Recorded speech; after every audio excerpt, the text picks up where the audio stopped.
잘되는 교회 오셨습니다. 통통한 교회 오셨습니다. 평범한 교회 오셨습니다. 응답받는 교회 오셨습니다. 응답받는 교회 오셨습니다. 아멘. 우리 성도님들 언제나 잘 되시고 형통하시고 기도마다 응답받으시기를 예수님의 이름으로 축원합니다. 아멘. 오늘 말씀의 제목은 거룩한 부자입니다.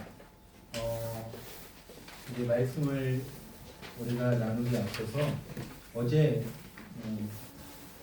우리 서울 강남 지방의 하누리교회에서 했던 임직자 후보 교육을 임직 후보자 교육을 잘 마쳤습니다. 좀 몇 가지 해프닝이 있긴 했지만 잘 마쳤고요. 그래서 제가 이제 없어도 되겠다 해서 먼저 나오려고 하는데 갑자기 교육위원장이 우리 강사 후보자들을 보시더니 심각한 얼굴로 저를 부르시더라고요. 그래서 저한테 물어보는 거죠. 권사 자격이 진짜 되느냐. 제가 눈치가 빠르잖아요. 목사님께 솔직하게 말씀드렸죠. 막내가 55입니다. 그랬더니 깜짝 놀라는 거예요. 최 목사가 급하니까 30대를 세운 줄 안 거예요. 제가 기도했던 게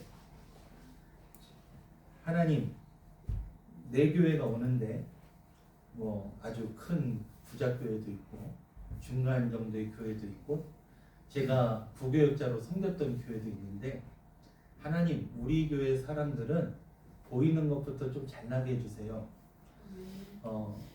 내가 그 기도를 굉장히 했어요. 다들 이제 제 그 목회자 소속 때문에 교회가 분포에 있지만 서울 강남 지방이고 그래서 이제 괜히 분포라 그래서 그런 어떤 선입관해가 될까봐 우리는 이렇게 잘났다 라는 걸 보여달라고 기도했는데 응답받은 적이 있습니다. 네. 안 믿으세요? 진짜예요. 진짜예요. 저보고 30대 중반 아니냐고 물어봤어요. 정말 하나님께 감사합니다. 특별히 오늘 이제 제목이 거룩한 부자인데 제가 그동안 재물에 관한 설교는 거의 안 한 것 같아요. 특히 부자가 된다. 하나님께서 물질에 복을 주신다는 설교는 거의 많이는 안 한 것 같아요. 아마 제가 생각을 해보니까 다른 교회에서도 어차피 많이 하는 얘기고 그리고 하나님 잘 믿으면 따라오는 것이고 그리고 교회가 너무 돈 얘기해서 타락하는 것은 아닌가라는 그런 어떤 개인적인 생각도 있었는데 이제 설교를 준비할 때는 항상 기도를 합니다. 어떤 계획을 가지고 하기보다는 하나님께 기도를 하는데 하나님께서 기도 중에 새벽 기도 때 굉장히 크게 강력하게 말씀하셔서 그래 우리 하나님께서 이제 성도님들에게 필요한 것들을 부어주시고 넘치게 하시고 채워주시려고 하시나 보구나 라고 제가 기도 중에 확신을 받고 오늘 말씀을 준비하게 되었습니다. 오늘 성경에서는 보아스에 대한 이야기가 나오는데 우리 성도님들도 이 보아스처럼 하나님께서 기뻐하시는 거룩한 부자, 하나님께서 기뻐하시는 거룩한 부자가 되시기를 예수님의 이름으로 축원합니다. 아멘. 오늘 말씀을 잠깐 보면요. 룻기를 설명하면 룻이라는 사람이 있었어요. 룻은 원래 모압 사람이었는데 시어머니 나오미 때문에 이스라엘로 돌아옵니다. 남편도 죽고 시아버지도 돌아가시고 그리고 다른 그 아주버니죠. 자기의 그 아주버니도 돌아가시고 그래서 자기의 형님과 본인과 시어머니 세 사람만 남았는데 시어머니가 이스라엘로 돌아가겠다고 하니 룻이 시어머니를 따라갑니다. 가난이 눈에 볼 때 이제 이스라엘로 돌아가면 가난하고 힘들고 고통스러운 삶이 눈에 뻔하게 보이는 것이었지만 룻은 하나님을 믿기로 결단하고 시어머니를 따라갑니다. 그랬더니 하나님께서 이스라엘에서 이 하나님을 믿기로 한 룻을 기뻐하시고 은혜를 베풀어 주셔서 보아스라는 사람을 예비했습니다. 보아스는 하나님의 말씀을 잘 듣고 하나님의 말씀을 실천하고 자기에게 주신 재물을 하나님 뜻대로 사용하는 부자였습니다. 하나님의 뜻대로 사용하니 하나님께서 보아스에게 놀랍게 부어주셨습니다. 그래서 이 보아스는 하나님을 믿고 하나님 때문에 이스라엘에 온 어려운 일이 예상되지만 이스라엘에 온 이 룻을 정말 어떻게 보면 좋게 여기고 그에게 하나님의 뜻대로 물질을 베풀어 주었고 결국 이스라엘의 법 안에서 이스라엘의 법대로 보아스가 룻의 남편이 됩니다. 그리고 룻은 보아스를 통해서 하나님께서 주신 자녀를 낳게 됩니다. 하나님께서 이 보아스에게 주시는 복에 관한 예언이 오늘 우리가 읽은 11절과 12절이 되겠습니다. 여러분 오늘 이 말씀을 보면 보아스는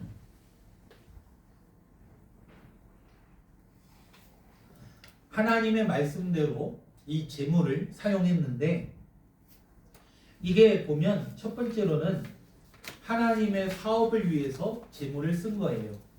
디모데전서 6장 17절에서 19절을 보면 장로가 되려는 사람들에게 주는 권면이 있어요.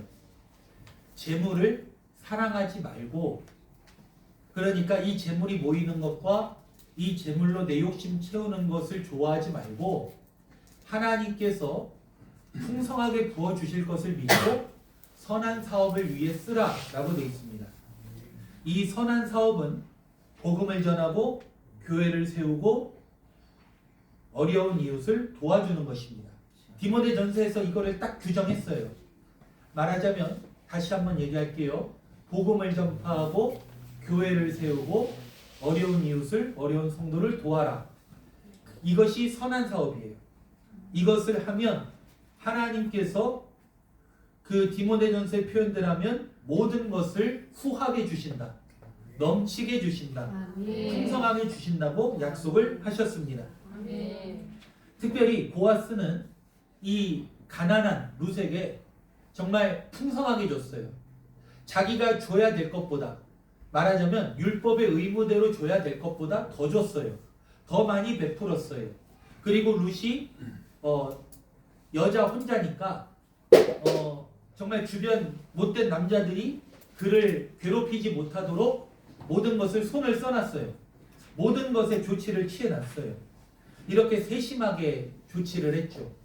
근데 잠언에 보면 잠언 19장 17절에 가난한 자를 불쌍히 여기는 것은 하나님께 부어주는 것이라고 합니다. 여러분 누구한테 돈 빌려주면 다시 돌려받을까 걱정도 되고 혹은 돌려받지 못하는 일이 거의 많죠. 특히 개인 간의 거래는 그렇습니다. 우리나라 주식이 많이 올라가지고 주식에 이제 말하자면 투자하는 분들도 있는데 잘 되는 분도 있고 안 되는 분도 있습니다. 그런데 여러분 가난한 자를 불쌍하게 여기면 하나님께 투자하는 것이 되고 하나님께 빌려주는 것이 됩니다. 하나님은 내 돈을 떼어먹지 않습니다. 하나님은 내 돈의 이자를 몇 배는 쳐서 주십니다. 하나님께 투자하는 것은 망하지 않습니다. 여러분 믿으시기를 바랍니다. 또 뿐만 아니라 오늘 이 보아스는 룻과 나오미를 더 도와준 이유가 있어요. 왜냐하면 나오미는 다른 나라에서 남편을 잃어버린 과부가 됐어요. 아들 둘도 죽었어요. 그냥 이 며느리하고 자기 혼자 온 거예요. 원래 고향집에 있던 땅과 집도 없어요. 그런데 성경의 신명기에 보면 이 가난한 과부와 고아를 도와주라고 합니다. 그러면 하나님께서 내가 하는 모든 일에 복을 내리신다고 말씀합니다. 하나님은 고통받는 자를 사랑하십니다. 그리고 성도는 이렇게 고통받는 자를 외면하면 안 됩니다. 하나님께서 복을 주신다고 약속하셨기 때문에 우리 교회는 이제 점차 부흥하면서 이 지역사회에서도 혼자 사는 독거노인이나 아니면 요즘 청년들이 정서적 질병에 걸려서 집 밖에 나오지 못하는 청년들이 있어요. 혼자 살면서 고통당하는 청년들이 많이 있어요. 우리 교회가 그러한 사람들을 도울 수 있는 교회가 되기를 예수님의 이름으로 축원합니다. 아멘. 하나님께서 모든 일에 복을 내리신다고 약속을 하셨으니 그대로 이루어질 줄 믿습니다. 아멘. 이렇게 제물을 하나님 뜻대로 사용을 한 보아스는 오늘 성경에 보니까 유명한 사람, 유력한 사람, 존경받는 사람이 되었습니다. 그러면 이 보아스가 어떤 결과가 있었느냐? 하나님 말씀대로 제물을 썼을 때 우리가 먼저 11절을 보면 이 11절을 보니까 우리 그 화면에는 세 번째 줄 여호와께서부터 한번 같이 읽어봅시다. 시작. 여호와께서 내 집에 들어가는 여인으로 이스라엘의 집을 세운 라헬과 레아 두 사람과 같게 하시고. 아멘. 먼저 이거를 보시죠. 이스라엘의 집을 세운 라헬과 레아 두 사람과 같게 해달라고 먼저 예언이 나옵니다. 여러분, 내가 잘 되는 거는 사실 나 혼자 잘한다고 해서 되지는 않습니다. 주변에 좋은 사람이 붙어야 돼요. 성경에서도 기도하는 사람에게는 우리식 표현으로 하면 귀인이 붙습니다. 기도하는 자에게는 하나님이 천사를 보내주세요. 그런데 오늘 하나님 말씀대로 보아스가 살았더니 이 보아스에게 결혼하는 룻은 라헬과 레아처럼 집을 세우는 사람이 된다고 합니다. 이 말은 가문을 세운다는 거예요.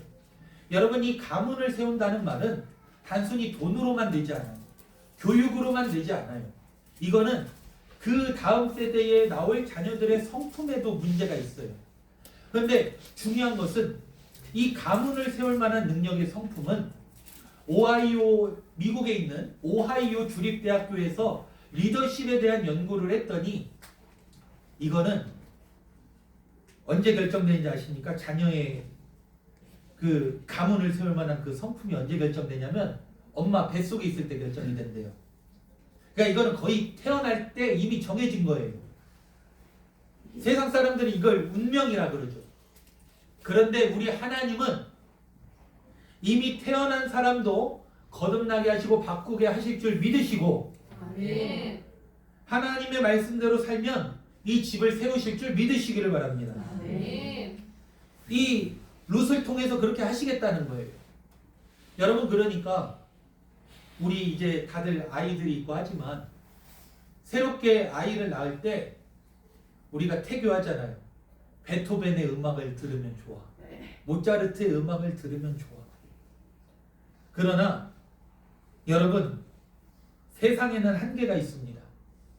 모차르트의 음악을 들어도 본인이 슬프고 힘들면 안 됩니다. 산후 우울증이 있으면 베토벤의 음악이 짜증이 납니다.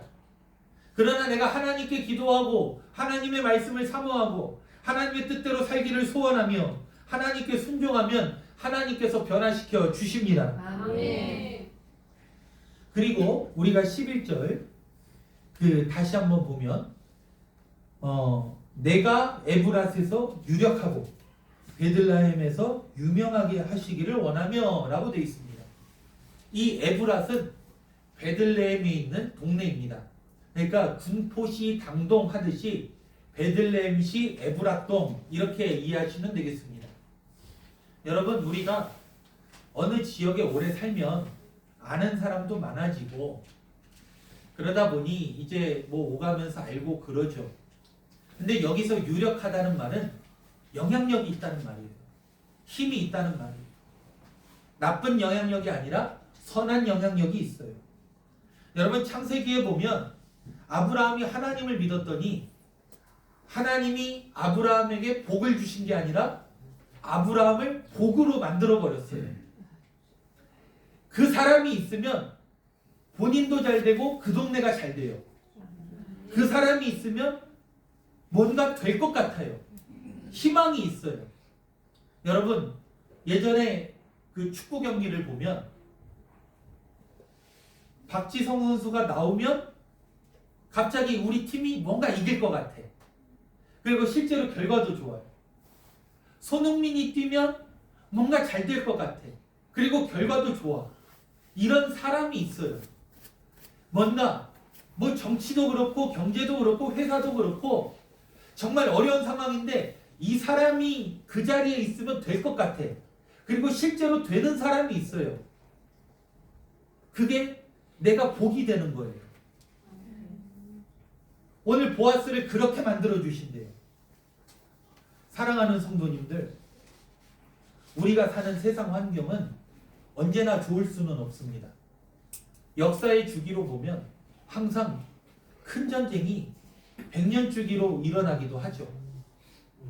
우리는 경제적으로 어려울 때도 있습니다. 힘들 때도 있습니다. 혹은 내 가정이 어려울 때도 있습니다.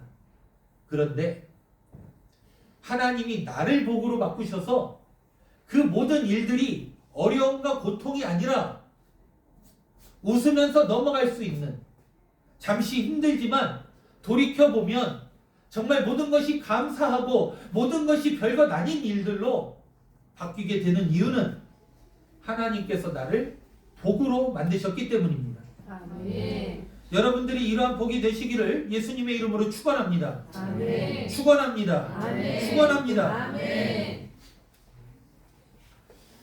또 우리가 이 12절을 보면 저는 이 12절의 말씀이 참 은혜로웠는데요. 우리 12절 한번 같이 읽어봅시다. 시작. 여호와께서 이 젊은 여자로 말미암아 내게 상속자를 주사 내 집이 다말이 유다에게 낳아준 베레스의 집과 같게 하시기를 원하노라 하니라. 아멘. 여러분들 이 말씀을 쭉 보면 이 룻이라는 여자가 어떤 여자 같으냐? 다말과 같은 여자가 되기를 바란대요. 근데 여러분 다말이 누구냐면 여러분 야곱이요 아들 12명을 낳아요. 넷째 아들이 유다예요. 근데 이 유다가 이 가족들하고 같이 살지 않고 나가서 삽니다. 결혼을 해서 아들을 셋을 낳아요. 근데 첫째가 이제 첫째 며느리가 다말이에요. 근데 아들 셋이 다 죽어요. 죄를 지어가지고. 둘이 죽어요. 그래서 뭐 우리 법이랑은 좀 다릅니다. 거기는 형수가 형의 자식을 낳게 하려고 동생이 형수하고 잠깐 결혼했다가 헤어지는 제도가 있어요. 후손을 잇는 것이 위한 건데 이 유다가 자기 셋째 아들도 다말하고 결혼했다가 죽어버릴까봐 걱정이 되는 거예요. 그래서 며느리를 친정에 보내놓고 모른 척합니다. 우리는 뭐 정절 얘기를 하지만 그 동네에서는 자식 못 낳고 친정에 가 있는 게 가장 나쁜 일이에요. 그랬더니 다말이 뭐 자세한 얘기는 안 할게요. 우리 애기들도 있고 하니까 그냥 변장을 해가지고 시아버지를 유혹해서 아이를 가졌어요. 사랑과 전쟁에도 안 나오는 일이죠. 그런데 이런 여자가 되게 해달라고 예언을 하고 있어요. 이게 뭔 소리야? 나중에 시아버지가 며느리가 바람핀 줄 알고 불태워 죽여라 했더니 이제 애아버지가 당신이에요. 그래서 보니까 맞으니까 그래 네가 참 잘했다. 그래 놓고 며느리하고 다시는 가까이 안 지냈다고 하죠. 여러분 성경에서는 이 다말이라는 여자가 어떤 여자냐면 하나님의 준 복이 자식을 잇는 거예요. 창세기 때는. 근데 이거를 기어이 이루어내는 여자로 나와요. 그리고 나중에 유다는 어떤 사람으로 나오냐면 아들이 죽은 아픔이 있죠. 첫째와 둘째가. 그리고 어쨌든 자손을 잇긴 했지만 며느리와 그런 부적절한 관계가 있어서 그 아픔과 고통과 괴로움이 심각한 사람인데 이 사람이 그 아픔을 딛고 나중에 죽을 수도 있는 망할 수도 있는 이스라엘 집을 살리는 사람이 유다로 나와요. 첫째 아들 르우벤이 아니라. 그러니까 이 말이 뭐냐면 우리가 살다 보면 세상의 상식과 관습으로 볼 때는 참 어떻게 저렇게 사나 하는 사람도 있는데 하나님이 그 사람에게도 복을 주시면 그 모든 악한 상황과 환경을 이겨내는 사람이 된다는 거예요. 그리고 여기서 보면 그 다말이 낳은 아들이 베레스인데 베레스라는 이름이 부셔버리다, 터트리다라는 뜻이에요. 여러분 이때도 아마 이 베레스는 상당히 혼란 속에 살았던 것 같아요. 힘들었던 것 같아요. 그런데 왜냐하면 아버지가 할아버지이자 아버지니까 헷갈리죠. 근데 유다의 정통 가문은 이 베레스를 통해 나옵니다. 다른 사람이 아니라 베레스를 통해 나와요. 그리고 그 이름을 히브리어로 보면 모든 역경과 어려움을 이겨내고 가문을 세우는 사람으로 나와요.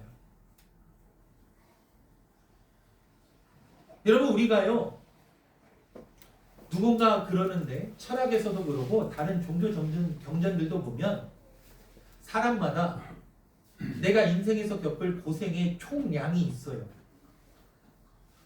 더할 수도 있고 덜할 수도 있지만 정해진 양이 있어요. 그런데 이 고생을 그냥 고생하면서 인생을 낭비하고 자기를 무너뜨리는 사람이 있는 반면 고생을 바꾸어서 말하자면 좋은 고생으로 바꾸어서 예를 들면 그냥 의자에 앉아서 컴퓨터 게임하느라고 어깨 근육과 다리 근육을 다 상하게 하는 사람이 있고 같은 시간에 운동을 해서 어깨 근육과 다리 근육을 파열을 일으키지만 그것을 근육과 건강으로 바꾸는 고생이 있는 것이죠. 그런데 고생의 총량이 같은데 이 고생을 어떤 것으로 바꾸냐가 인생을 결정한다는 거예요. 근데 이 고생을 바꿀 수 있는 능력은 결국 생각과 시각의 차이, 더 말하면 하나님께서 주신 지혜를 가진 사람이 할 수 있다는 거예요. 아멘. 베레스가 이 지혜를 가지고 가문을 일으킨 사람이에요. 그리고 이스라엘 12지파 중에 가장 크고 유력한 지파가 유다 지파예요. 가장 힘 있는 지파가 유다 지파예요. 가장 큰 넓은 땅을 가진 지파도 유다 지파예요. 그걸 이루어낸 게 베레스의 후손들이에요. 베레스와 그 후손들이에요. 여러분 조지 포먼이라고 하는 유명 권투 선수가 있죠. 그 사람은 태어날 때부터 가난했어요. 그 동네는 범죄만이 가득했어요. 오히려 학교를 다니면 주변 사람들로부터 놀림을 받았어요. 너는 나쁜 놈이라는 소리를 들었어요. 근데 이 조지 포먼이 나중에 권투로 성공하고 나서 예수를 만나고 나니 시각이 바뀌는 거예요. 그래서 그 주변 사람들을 이제는 공부를 시켜요. 자기가 자기 사비를 들여서 자기가 노력을 해요. 그리고 나중에는 그가 모자란 돈을 채우기 위해서 다시 권투 선수가 되는데 예수를 믿고 45인가 6에 챔피언이 돼요. 권투 선수 45, 6이면 인생의 80, 90이에요. 근데 그의 고백이 그거예요. 젊었을 때는 상대방을 무조건 이겨야지, 부셔버려야지 이런 생각을 했는데 예수를 믿고 나니 권투를 하고 상대방을 존중하는 마음이 생겼다는 거예요. 그때부터 시각이 완전히 달라졌대요. 자기는 느려지고 약해졌지만 보이는 게 다르다는 거예요. 그래서 그는 기네스북에 오르는 사람이 됐어요. 세계 최고령 헤비급 챔피언이 됐어요. 하나님이 나를 이렇게 바꿔주시기를 기도하시기를 바랍니다. 아멘. 여러분 제가 우리 교회 단톡방에 록펠러에 대한 이야기를 올려드렸어요. 설교하기 전에 미리 보고 오세요 라고 했어요. 여러분 이 록펠러는요 심각하게 가난한 사람이었고 중학교를 제대로 마치지 못한 사람입니다. 그런데 그의 어머니가 이 록펠러에게 다른 건 몰라도 신앙의 유산을 물려줘요. 그래서 이 록펠러가 이제 이 록펠러의 원래 이름이 존 디 록펠러인데 10가지 어머니에게 물려받은 생활 지침이 있어요. 제가 잠깐 읽어드릴게요. 1번 하나님을 친아버지 이상으로 섬겨라.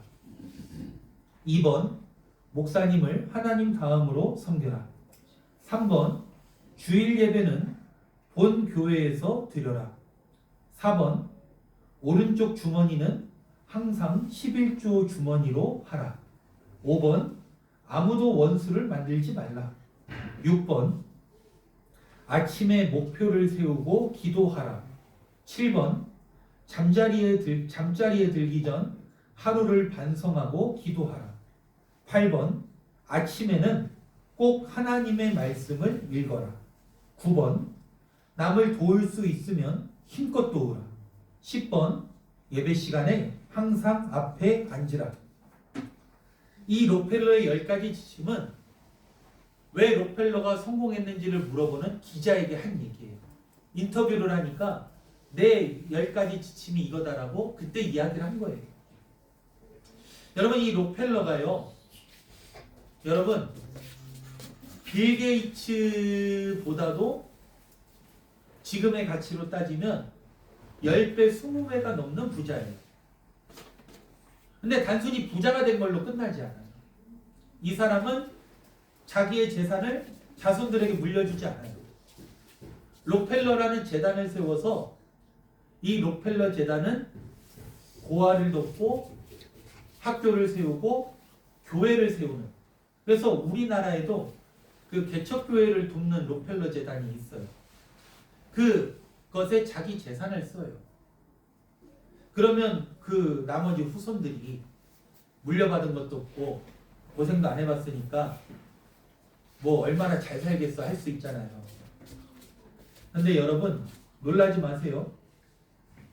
그 2007년에 자녀들의 재산을 조사했더니 자녀들의 재산이 20조가 넘어요. 이게 물려받은 재산이 아니에요. 이 록펠러 가문이 이 10가지 신앙 원칙을 그대로 이어가고 있어요. 그랬더니 이 자녀들도 눈이 뜨이는 거예요. 보이는 거예요. 그리고 자기들은 이 록펠러 재단 재산을, 그러니까 록펠러가 물려준 이 재산을 다 써버리고 다시 채워넣는 거예요. 자기들 돈으로. 뭐 록펠러 때만큼 영향력이 있지는 않지만 그래도 전 세계 아직 15위예요. 이 재단이.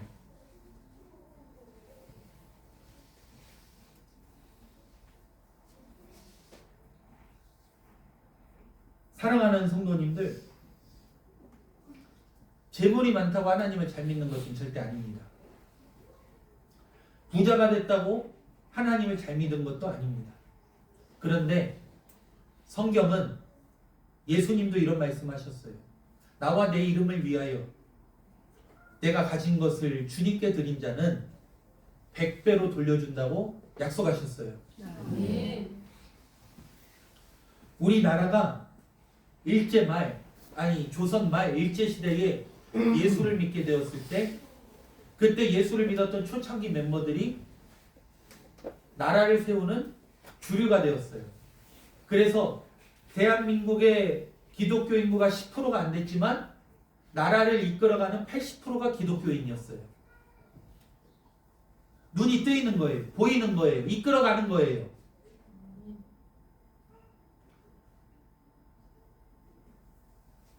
사랑하는 성도님들, 어쩌면 하나님께서 목사의 성향을 거스르면서까지 말씀에 확신을 주신다는 이유가 있을 거예요.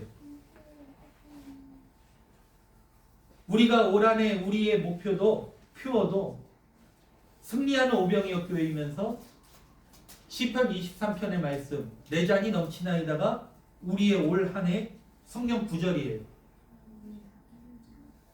담임 목사가 되고 보니 기도할 때 응답받는 게 거저 오는 게 아니에요. 하나님이 복을 예비하셨어요. 그게 여러분들의 복이에요. 받는 사람이 있고 누리는 사람이 있고 그것이 와도 누리지 못하는 사람이 있어요.